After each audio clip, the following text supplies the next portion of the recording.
What's up folks, today at PowerDrift we stop for a moment to take a look into what the future of cars in India is possibly going to look like.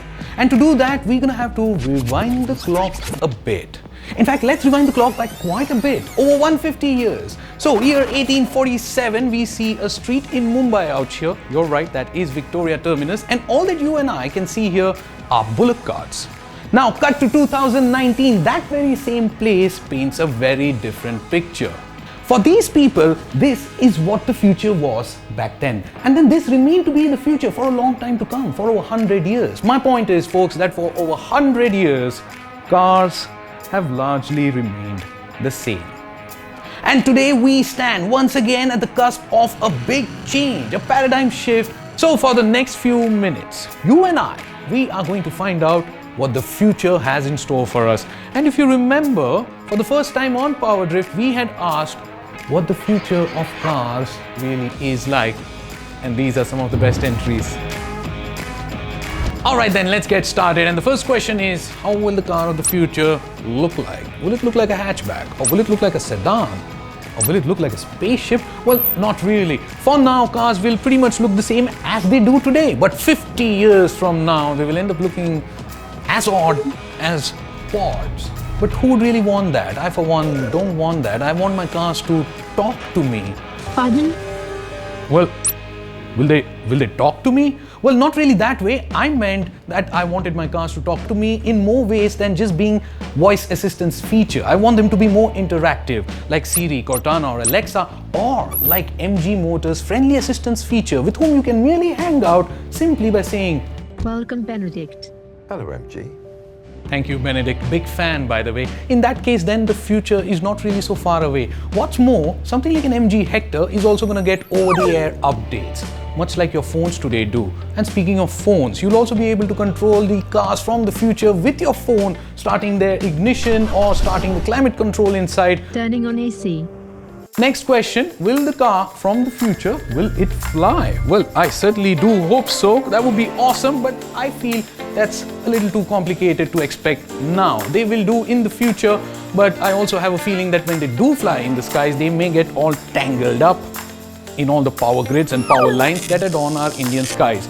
But whether they fly in the skies or not, they'll certainly fly on the ground, if not with wings, then with torque, humongous torque, because the cars of the future are going to be hybrid, petrol, electric or all electric, giving you a humongous torque from the word go.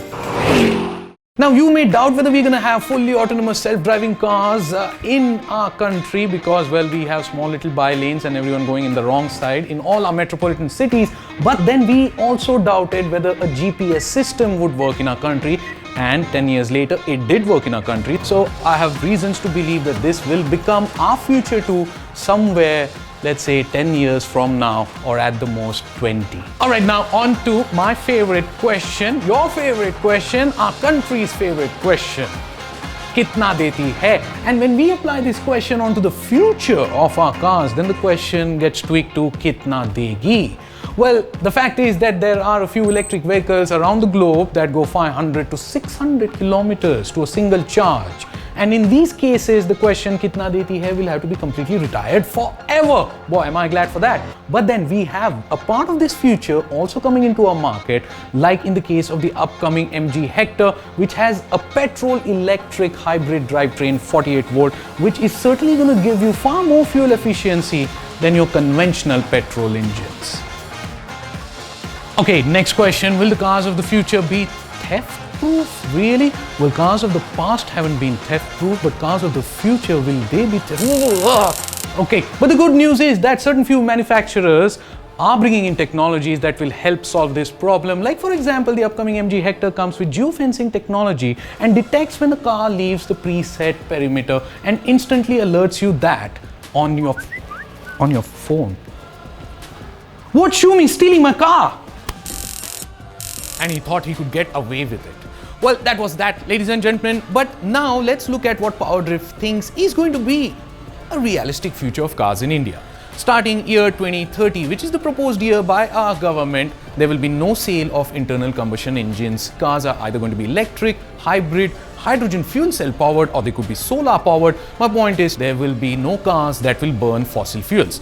However, a new report by Bloomberg New Energy Finance says that it would happen by year 2040, and even when it does happen by year 2040, only 40% of the cars plying on Indian roads would be electric vehicles. Then there are two problems, namely, does India have enough lithium reserves to be making lithium batteries? I think there's a good chance that we're going to have to import lithium batteries from countries like Bolivia, Chile or Argentina. And then there's the other problem, which is who is going to set up the charging stations? Will the manufacturers do it, or is the government going to do it? But fret not, our government is really encouraging us to adopt this bright future. How do we know that? Well, 10,000 of polluting government vehicles are now getting replaced by electric vehicles. Meanwhile, Karnataka government is hoping to set up charging stations at airports, public places, even railway stations. And the fact that if you want to buy an electric vehicle today, then you enjoy a 1.4 lakh rupees subsidy on each electric car. So whether the future is electric or not, the future definitely is a connected future, it's a smarter future, and hence it's a lot more intelligent future, not to mention it's also going to be safer.